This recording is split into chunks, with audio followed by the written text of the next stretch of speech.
को एक दिन जल्दी में ज़रूरी काम से ऑफिस जाना पड़ा तो उसने उसके पैसे मेट के नीचे रख दिए। जब वह वापस आ गई तो उसने देखा कि उसके पैसे चोरी हो गए हैं।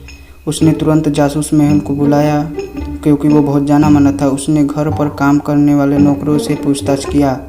पेंटर जो कि कार्य करता था उसने कहा, मुझे चोरी के बारे में कुछ नहीं पता, मैं तो दीवारों को पेंट कर रहा था। इलेक्ट्रीशियन कहता है, मैं हाल में टीवी सुधार कर रहा था, मुझे कुछ नहीं पता। क्लीनर कहती है, मुझे कुछ नहीं पता, मैं पूरे घर की फर्श साफ कर रहा था और उसको करने में व्यस्त था, मुझे कुछ भी नहीं पता है। तो आप बताइए इन तीनों में से चोर कौन है? पेंटर, इलेक्ट्रीशियन या क्लीनर? इन तीनों में से चोर कौन है? आपका टाइम अब स्टार्ट होता है। 1 2 3 4 5।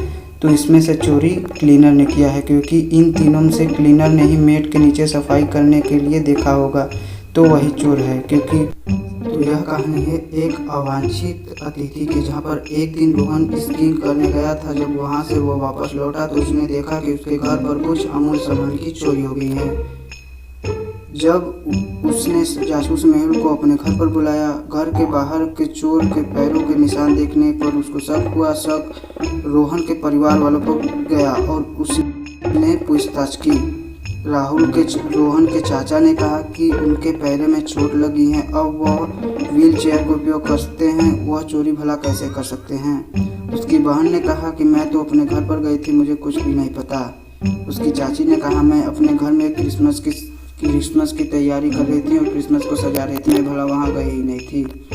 तो आप बताइए इनमें से चोर कौन है? तो इनमें से चोर कौन है आप बताइए। तो आपका टाइम स्टार्ट होता है अब। 1 2 3 4 5। तो फटाफट से आंसर कमेंट में बता दीजिए। इनमें से चोर है चाचा जी, क्योंकि पैरों के निशान के साथ लकड़ी के निशान थे, जो लकड़ी की मदद से चोरी करने आया था। रोहन के चाचा के पैर में चोट लगी थी, इसलिए उन्होंने लकड़ी के सहारे चोरी किया और वह पकड़े जाते हैं।